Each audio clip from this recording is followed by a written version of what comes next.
pastor que lo cambió todo. Un viaje a través de enseñanzas antiguas. Hola a todos y bienvenidos de nuevo. Hoy nos adentraremos en algo verdaderamente extraordinario. Exploraremos algunas de las enseñanzas más poderosas jamás pronunciadas. Palabras que han resonado a través de los siglos y que siguen transformando vidas hoy. Así que toma tu bebida favorita, ponte cómodo y comencemos juntos este increíble viaje. Imagínate esto. Es una tarde cálida en la antigua Galilea. El polvo se arremolina en la suave brisa mientras la multitud se reúne en una ladera.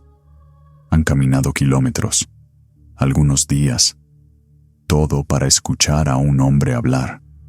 Su nombre es Jesús, y lo que está a punto de decir desafiará todo lo que estas personas creían saber sobre la vida, la fe y lo que significa ser verdaderamente bendecido. Permítanme presentarles el panorama. Estas no son personas adineradas sentadas en esa ladera.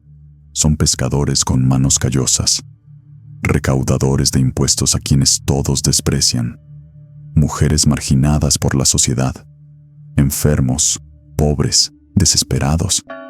Están exhaustos del viaje, hambrientos, inseguros del mañana. Y entonces Jesús comienza a hablar, y sus primeras palabras son absolutamente impactantes. Bienaventurados los pobres de espíritu, porque de ellos es el reino de los cielos. Piensen en eso por un momento. En un mundo obsesionado con la fuerza y la autosuficiencia, Jesús dice que el reino pertenece a quienes reconocen su pobreza espiritual, a quienes saben que necesitan ayuda, a quienes no son demasiado orgullosos para admitir que no tienen todas las respuestas.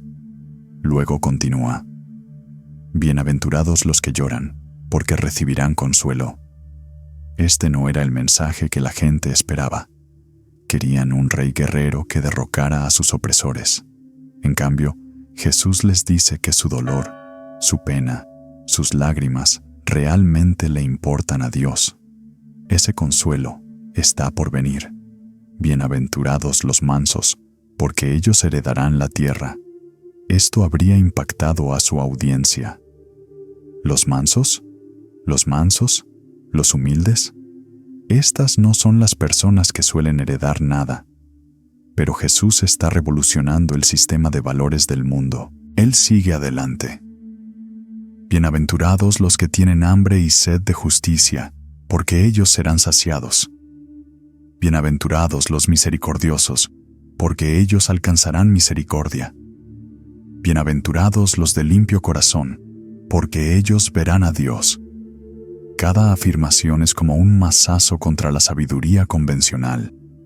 Y luego viene esta poderosa declaración: Bienaventurados los pacificadores, porque serán llamados hijos de Dios.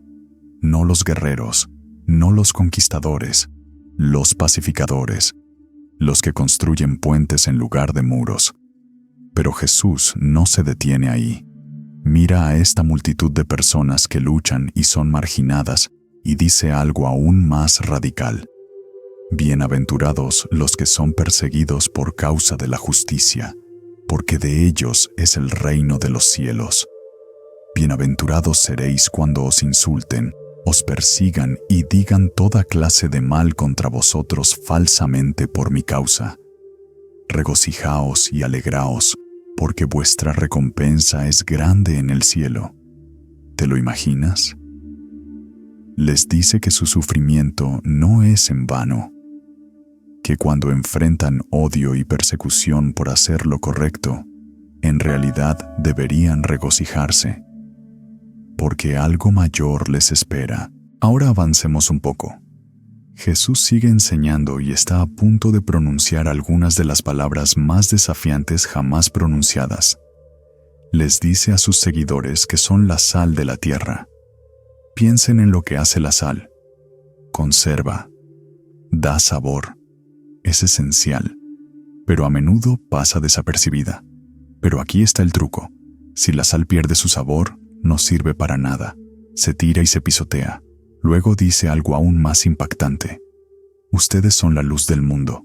Una ciudad en lo alto de una colina no puede esconderse, ni se enciende una lámpara para cubrirla con un cajón, sino que se coloca en el candelero para que alumbre a todos los que están en la casa. Esto es trascendental. Jesús les dice a personas comunes y corrientes, insignificantes para la sociedad, que tienen una importancia cósmica. No deben esconderse, sino brillar. Deben marcar la diferencia en la oscuridad que los rodea. Y entonces, Jesús comienza a ser muy específico sobre cómo se ve esto en la práctica. Dice que no ha venido a abolir la ley, sino a cumplirla. Y entonces empieza a explicar lo que quiere decir.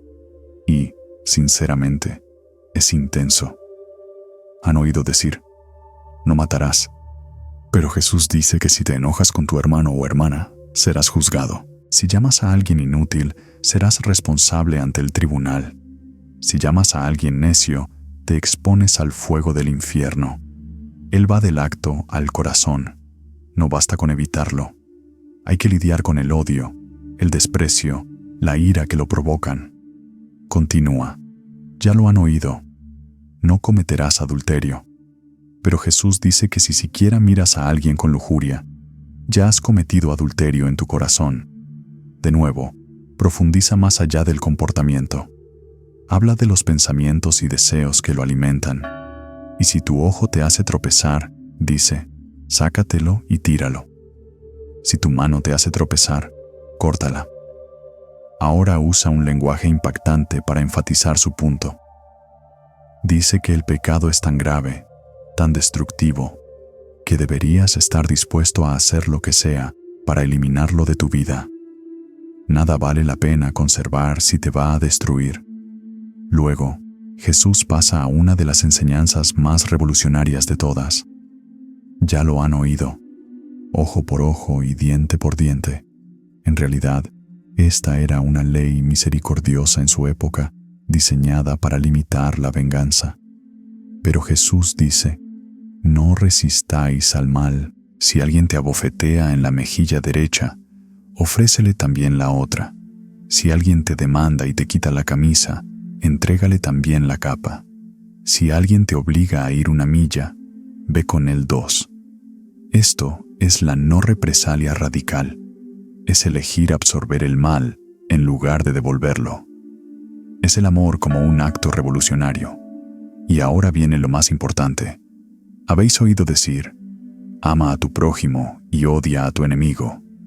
Pero yo os digo, amad a vuestros enemigos y orad por quienes os persiguen, para que seáis hijos de vuestro Padre que está en el cielo, que hace que salga el sol sobre malos y buenos, y que llueva sobre justos e injustos.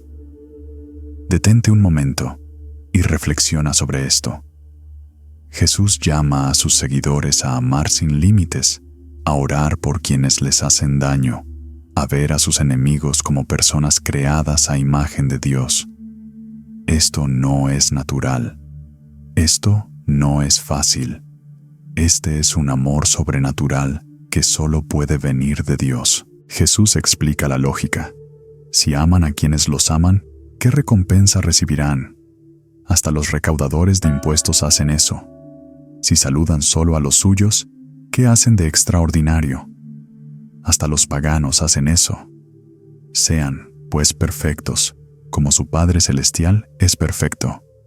Ahora bien, la palabra perfecto no significa sin pecado, significa completo, maduro, íntegro.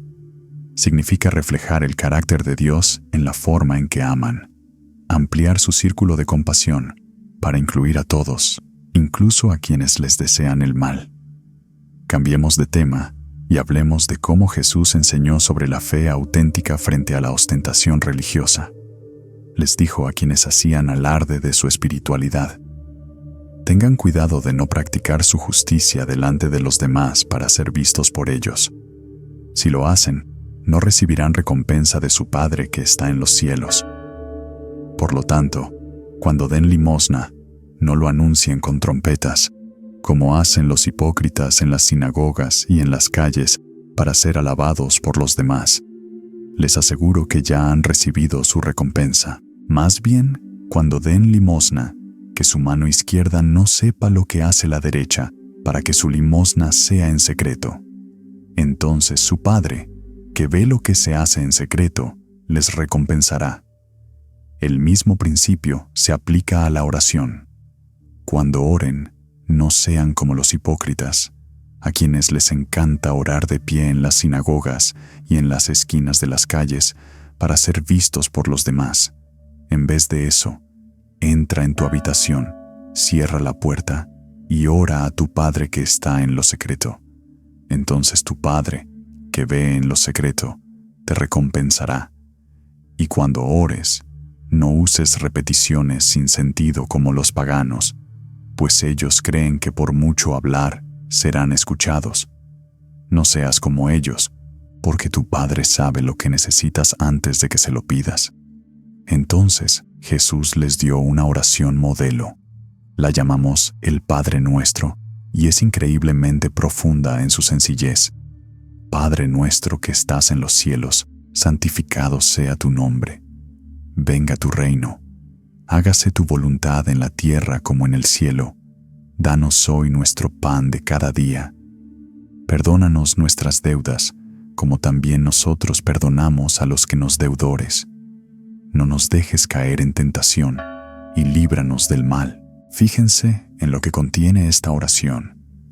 Comienza honrando a Dios. Luego pide que venga el reino de Dios y que se haga su voluntad.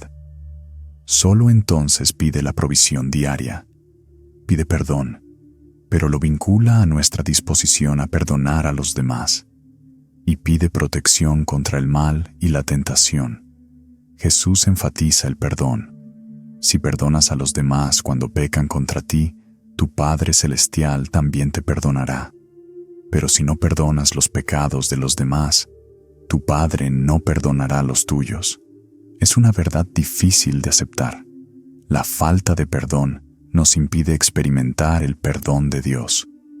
El mismo principio de espiritualidad auténtica versus ostentosa se aplica al ayuno. Cuando ayunes, no pongas cara de pocos amigos como los hipócritas, desfigurando sus rostros para mostrar a los demás que están ayunando. En cambio, cuando ayunes, úntate la cabeza con aceite y lávate la cara, para que no sea obvio para los demás que estás ayunando, sino solo para tu Padre, que está en lo invisible. ¿Te das cuenta del patrón? A Dios le importa el corazón, no las apariencias. Él recompensa la devoción secreta, no las demostraciones públicas. Ahora Jesús pasa a enseñar sobre la preocupación y la confianza, y, sinceramente, esta podría ser la parte que más necesitamos escuchar hoy. Dice: no acumulen tesoros en la tierra, donde la polilla y el óxido destruyen, y donde los ladrones entran a robar. Más bien, acumulen tesoros en el cielo, donde ni la polilla ni el óxido destruyen, y donde los ladrones no entran a robar. Porque donde esté tu tesoro, allí estará también tu corazón. Piensa en esto: aquello que más atesoras, aquello en lo que inviertes tu tiempo, energía y recursos, ahí está tu corazón. Si todo tu tesoro está en cosas terrenales, tu corazón está atado a lo terrenal. Pero si inviertes en cosas eternas, tu corazón está puesto en el cielo. Jesús continúa: el ojo es la lámpara del cuerpo. Si tus ojos están sanos, todo tu cuerpo estará lleno de luz. Pero si tus ojos están enfermos, todo tu cuerpo estará lleno de oscuridad. Si la luz que hay en ti es oscuridad, ¿cuán grande será esa oscuridad? Aquí está hablando de visión espiritual, sobre en qué nos enfocamos, qué observamos, qué permitimos que nos influya. Si nuestra visión espiritual es clara, centrada en Dios, entonces toda nuestra vida estará llena de luz. Pero si nuestra visión está nublada, distorsionada, enfocada en lo equivocado, entonces incluso lo que creemos que es luz es en realidad oscuridad. Entonces viene esta poderosa afirmación: nadie puede servir a dos señores. O odiarás a uno y amarás al otro, o te dedicarás a uno y despreciarás al otro. No se puede servir a Dios y al dinero a la vez. Esto es blanco o negro. No hay punto medio. No se puede tener ambas cosas. O Dios es tu amo y el dinero es tu herramienta, o el dinero es tu amo y Dios es solo un pasatiempo. Tienes que elegir. Y entonces Jesús llega al corazón de lo que a tantos nos quita el sueño. Dice: por eso les digo, no se preocupen por su vida, qué comerán o beberán, ni por su cuerpo, qué vestirán. ¿No es la vida más que el alimento y el cuerpo más que la ropa?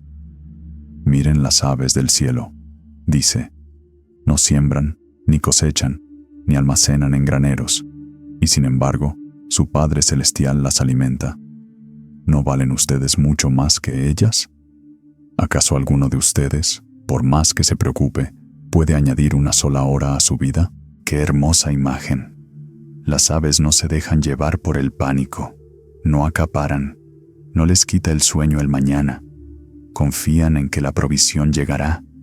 Y si Dios cuida de las aves, ¿cuánto más cuidará de sus hijos? ¿Y por qué se preocupan por la ropa?, pregunta Jesús. ¿Ven cómo crecen las flores del campo? No trabajan ni hilan. Sin embargo, les digo que ni siquiera Salomón, en todo su esplendor, se vistió como uno de ellos. Si así viste Dios la hierba del campo, que hoy está y mañana se echa al fuego, ¿no los vestirá mucho más a ustedes, hombres de poca fe? La frase hombres de poca fe no pretende ser dura. Es casi cariñoso, como un padre que corrige con ternura a un hijo que tiene un miedo innecesario. La trayectoria de Dios es perfecta. Observa la creación. Observa cómo provee para las partes más pequeñas e insignificantes de su creación. ¿Por qué te abandonaría? Así que no se preocupen, dice Jesús, preguntando: ¿qué comeremos? ¿Qué beberemos? ¿O qué vestiremos? Los paganos corren tras todas estas cosas, y su Padre Celestial sabe que las necesitan. Pero busquen primero su reino y su justicia, y todas estas cosas les serán añadidas. Esta es la clave. Busquen primero. Pongan el reino de Dios primero. Pongan su justicia primero. Hagan de eso su prioridad, su enfoque, su pasión. Y luego, observen cómo Dios se encarga de todo lo demás. Por lo tanto, concluye Jesús, no se preocupen por el mañana, porque el mañana se preocupará por sí mismo. Cada día tiene sus propios problemas. Vivan en el hoy. Confíen en Dios por hoy. El mañana tendrá sus propios desafíos y Dios estará ahí para ellos también. Ahora hablemos del juicio y el discernimiento, porque Jesús también tiene palabras desafiantes al respecto. Dice: no juzguéis, o también seréis juzgados.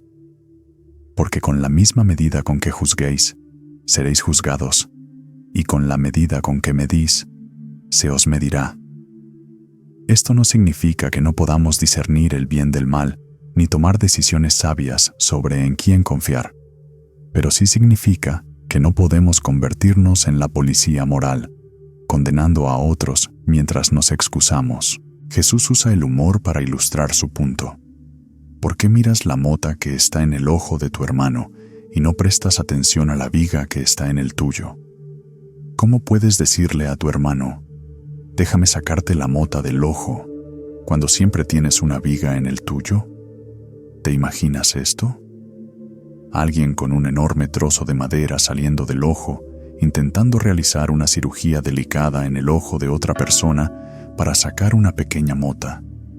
Es absurdo, es ridículo. Y ese es precisamente el punto de Jesús. Hipócrita, dice, saca primero la viga de tu propio ojo, y entonces verás con claridad para sacar la mota del ojo de tu hermano. Ocúpate de tus propios problemas graves antes de empezar a arreglar los problemas menores de los demás. Pero luego, Jesús equilibra esto. No den a los perros lo que es sagrado, dice. No echen sus perlas a los cerdos. Si lo hacen, pueden pisotearlas y volverse y despedazarlos. Así que hay lugar para el discernimiento. Hay quienes se burlan de lo precioso, atacan lo que es santo, y necesitamos sabiduría para saber cuándo compartir y cuándo reservar. Luego Jesús hace estas increíbles promesas sobre la oración. Pidan y se les dará. Buscad y hallaréis. Llamad y se os abrirá. Porque todo el que pide, recibe. El que busca, encuentra. Y al que llama, se le abrirá. Esto no es un cheque en blanco. No dice que Dios os dará todo lo que queráis como una máquina expendedora cósmica. Pero sí dice que cuando acudís a Dios buscándolo sinceramente, pidiendo sinceramente conforme a su voluntad, Él responde. No es distante. No es indiferente. Es un padre que ama dar buenas dádivas a sus hijos. Jesús lo explica con un ejemplo. ¿Quién de vosotros, si su hijo le pide pan, le dará una piedra? ¿O si le pide un pescado, le dará una serpiente? Pues si vosotros, siendo malos, sabéis dar buenas dádivas a vuestros hijos, ¿cuánto más vuestro Padre Celestial dará buenas dádivas a los que le piden? Incluso los padres humanos imperfectos quieren dar cosas buenas a sus hijos. ¿Cuánto más quiere bendecirnos nuestro perfecto Padre Celestial? La respuesta es siempre, infinitamente más. Entonces Jesús resume toda la enseñanza ética del Antiguo Testamento en una sola frase. Así que, en todo, hagan a los demás lo que quieran que les hagan a ustedes, porque esto resume la ley y los profetas. Se llama la regla de oro, y es revolucionaria en su simplicidad. Antes de actuar, pregúntense, si nuestras posiciones fueran al revés, ¿cómo me gustaría ser tratado? Entonces, háganlo. Pero luego Jesús habla de los dos caminos, y esto es aleccionador. Entrad por la puerta estrecha, dice, porque ancha es la puerta, y espacioso el camino que lleva a la perdición, y muchos entran por ella. Pero estrecha es la puerta, y angosto el camino que lleva a la vida, y pocos la encuentran. Hay dos maneras de vivir. El camino ancho es fácil, es popular, todos lo hacen, no requiere mucho. Es el camino de menor resistencia, pero lleva a la destrucción. El camino angosto es duro, es impopular, requiere sacrificio, disciplina e ir contracorriente, pero conduce a la vida verdadera, la vida eterna. Jesús también advierte sobre los falsos maestros. Cuídense de los falsos profetas, dice. Vienen a ustedes con piel de oveja, pero por dentro son lobos feroces. Por su fruto los reconocerán. ¿Acaso se recogen uvas de los espinos o higos de los cardos? Asimismo, todo buen árbol da buen fruto, pero un árbol malo da fruto malo. Un buen árbol no puede dar mal fruto, ni un árbol malo puede dar buen fruto. Todo árbol que no da buen fruto es cortado y arrojado al fuego. Así que, por su fruto los reconocerán. No se trata de lo que la gente dice, se trata de lo que produce. ¿Qué clase de vida vive? ¿Qué impacto tiene? ¿Hacen a las personas más amorosas, más humildes, más semejantes a Cristo? ¿O crean división, orgullo y daño espiritual? La fruta dice la verdad. Y entonces, Jesús dice algo que debería estremecernos a todos. No todo el que me dice, Señor, Señor, entrará en el reino de los cielos, sino solo el que hace la voluntad de mi Padre que está en los cielos. Muchos me dirán en aquel día, Señor, Señor, ¿no profetizamos en tu nombre, y en tu nombre expulsamos demonios, y en tu nombre hicimos muchos milagros? Entonces les diré claramente, nunca los conocí, apártense de mí, hacedores de maldad. Esto es aterrador. Jesús dice que habrá personas que hicieron cosas religiosas, cosas impresionantes, cosas milagrosas, todo en su nombre, y Él dirá que nunca los conoció. ¿Por qué? Porque nunca se entregaron a Él, nunca hicieron la voluntad del Padre. Usaron el nombre de Jesús, pero no lo conocieron. No se trata de un servicio espectacular. Se trata de amor obediente. Se trata de una relación. Se trata de hacer realmente lo que Jesús dice, no solo de hablar de ello. Y eso nos lleva a la ilustración final de Jesús en este sermón, y es perfecta. Por tanto, todo el que oye estas palabras mías y las pone en práctica es como un hombre prudente que edificó su casa sobre la roca. Cayó la lluvia, crecieron los ríos, soplaron los vientos y azotaron aquella casa, pero no se cayó, porque estaba cimentada sobre la roca. Pero todo el que oye estas palabras mías y no las pone en práctica es como un hombre necio que edificó su casa sobre la arena. Cayó la lluvia, crecieron los ríos, soplaron los vientos y azotaron aquella casa, y se derrumbó con gran estruendo. Observen que ambos constructores enfrentaron la misma tormenta. Ambas casas se veían bien con buen tiempo. La diferencia solo se notó cuando llegó la tormenta, y la diferencia residía en los cimientos. Una se construyó sobre la roca, obedeciendo realmente las palabras de Jesús. La otra se construyó sobre la arena, simplemente escuchando las palabras sin obedecerlas. La multitud se asombraba de su enseñanza, porque enseñaba con autoridad, no como sus maestros de la ley. Había algo diferente en Jesús. No se limitaba a transmitir la tradición ni a debatir sutilezas de teología. Hablaba con la autoridad de Dios mismo. Ahora pasemos a otro momento de enseñanza poderosa. Jesús está junto al lago y se reúne una multitud tan grande que tiene que subirse a una barca y enseñar desde allí, mientras todos permanecen en la orilla.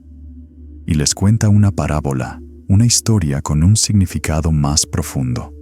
Un sembrador salió a sembrar, dice Jesús. Mientras esparcía la semilla, una parte cayó junto al camino, y vinieron los pájaros y se la comieron. Otra parte cayó en pedregales, donde no tenía mucha tierra. Brotó rápidamente porque la tierra era poco profunda, pero al salir el sol, las plantas se quemaron y se secaron porque no tenían raíz. Otra parte cayó entre espinos, que crecieron y las ahogaron. Otra parte cayó en buena tierra, donde dio una cosecha, 100, 60 o 30 veces más de lo sembrado. El que tenga oídos, que oiga. Más tarde, los discípulos le preguntan a Jesús qué significa esta parábola. Él explica: cuando alguien oye el mensaje del reino y no lo entiende, viene el maligno y arrebata lo que se sembró en su corazón. Esta es la semilla sembrada junto al camino. La semilla que cae en terreno pedregoso se refiere a alguien que oye la palabra y la recibe de inmediato con alegría. Pero, como no tiene raíz, dura poco. Cuando llegan los problemas o la persecución por causa de la palabra, enseguida se aparta. La semilla que cae entre espinos representa a quien oye la palabra, pero las preocupaciones de esta vida y el engaño de las riquezas la ahogan, impidiendo que dé fruto. En cambio, la semilla que cae en buena tierra representa a quien oye la palabra y la entiende. Este es quien produce una cosecha que rinde al 100, al 60 o al 30% de lo sembrado. Esta parábola trata sobre la recepción. La semilla, la palabra de Dios, es la misma en todos los casos. La diferencia radica en la tierra, en el corazón que la recibe. Algunos corazones son duros y la palabra nunca penetra. Algunos corazones son superficiales y la palabra no echa raíces. Algunos corazones están llenos de preocupaciones y deseos de riquezas y la palabra se ahoga. Pero algunos corazones son buena tierra, receptivos y fértiles, y la palabra produce una cosecha abundante.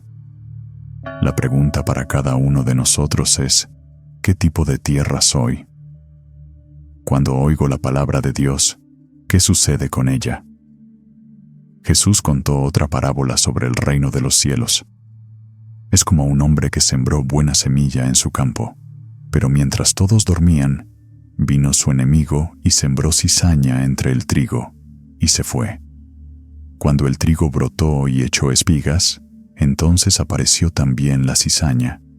Los siervos preguntaron si debían arrancar la cizaña, pero el dueño les dijo que no, porque al arrancar la cizaña, podrían arrancar también el trigo. Dejen que ambos crezcan juntos hasta la cosecha.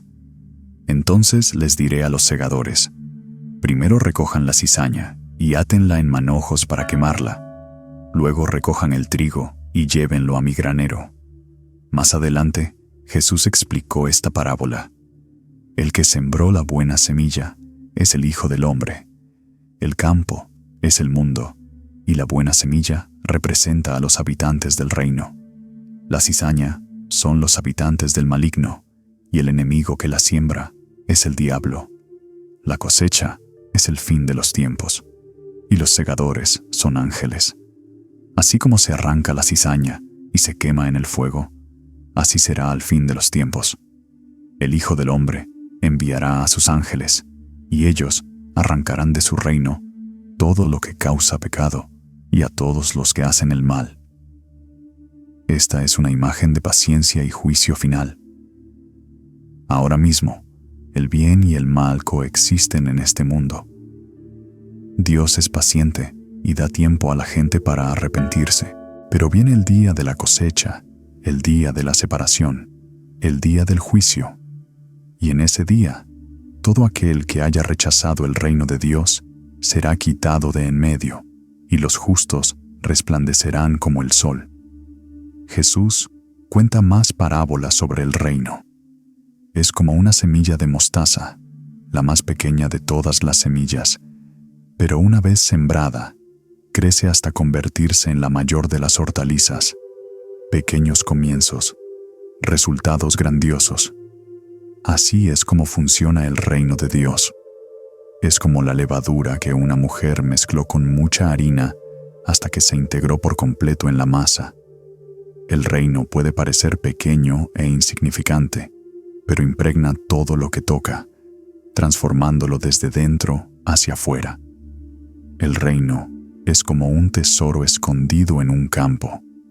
Cuando un hombre lo encontró, lo escondió de nuevo, y lleno de alegría, vendió todo lo que tenía y compró ese campo. El reino lo vale todo. Vale la pena renunciar a todo lo demás para poseerlo. Es como un mercader que busca perlas finas. Cuando encontró una de gran valor, fue y vendió todo lo que tenía y la compró. El mismo principio. El reino es la perla de gran precio. Nada se le compara. Es como una red que se echó al lago y recogió toda clase de peces. Cuando estuvo llena, los pescadores la sacaron a la orilla. Luego se sentaron y recogieron los peces buenos en cestas, pero desecharon los malos. Así será al final de los tiempos. Los ángeles vendrán y separarán a los impíos de los justos. ¿Ven el tema común en estas parábolas? El reino de Dios es invaluable. Comienza pequeño, pero crece, lo transforma todo, y finalmente triunfará, separando el bien del mal. Ahora veamos algunas de las otras enseñanzas poderosas de Jesús. En cierta ocasión, un experto en la ley se levantó para ponerlo a prueba. «Maestro», preguntó, «¿qué debo hacer para heredar la vida eterna?». Jesús le devuelve la pregunta. «¿Qué está escrito en la ley? ¿Cómo la lees?». El hombre responde, «Ama al Señor tu Dios con todo tu corazón, con toda tu alma, con todas tus fuerzas y con toda tu mente, y ama a tu prójimo como a ti mismo». «Has respondido correctamente», le responde Jesús. «Haz esto y vivirás». Pero el hombre quiere justificarse, así que pregunta, «¿Y quién es mi prójimo?». En respuesta, Jesús cuenta una de sus parábolas más famosas. Un hombre bajaba de Jerusalén a Jericó cuando fue atacado por ladrones. Lo despojaron de sus ropas, lo golpearon y se fueron, dejándolo medio muerto. Un sacerdote iba por el mismo camino y, al ver al hombre, pasó de largo. Lo mismo ocurrió con un levita, que al llegar al lugar y verlo, pasó de largo. Estos son líderes religiosos, gente que debería saberlo mejor, pero no se detienen. Quizás tengan miedo, quizás no quieran involucrarse, quizás piensen que ayudarlos los haría ritualmente impuros. Sea cual sea la razón, siguen de largo. Pero un samaritano, que viajaba, llegó donde estaba el hombre, y al verlo, se compadeció de él. Esto es impactante. Judíos y samaritanos se odiaban. Hubo siglos de animosidad entre ellos, pero este samaritano se detuvo. Se acercó a él y le vendó las heridas, echándoles aceite y vino. Luego, lo montó en su propio burro, lo llevó a una posada y lo cuidó. Al día siguiente, sacó 2 denarios y se los dio al posadero. «Cuídalo», le dijo, «y cuando vuelva, te reembolsaré cualquier gasto extra que hayas hecho». Entonces Jesús pregunta, ¿quién de estos 3 te parece que fue prójimo del hombre que cayó en manos de los ladrones? El experto en la ley responde, el que tuvo misericordia de él. Jesús le dice, ve y haz tú lo mismo. Los fariseos lo desafiaron, pero Jesús se mantuvo firme.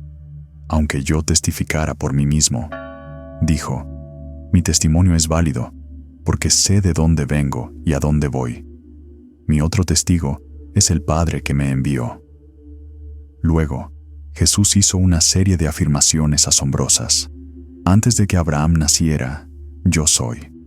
Esta es una afirmación directa de deidad, usando el mismo nombre que Dios usó para sí mismo con Moisés.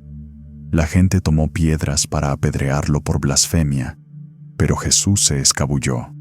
Más tarde, Jesús dijo, yo soy la puerta de las ovejas. El que entre por mí se salvará. Yo soy el buen pastor. El buen pastor da su vida por las ovejas. Conozco a mis ovejas y ellas me conocen a mí. Les doy vida eterna y no perecerán jamás. Nadie las arrebatará de mi mano. Estas afirmaciones de yo soy son profundas. Jesús no es solo un maestro o un profeta. Él afirma ser el camino, la entrada, el protector, el dador de vida eterna. Él afirma ser Dios. Y luego viene ese versículo tan famoso.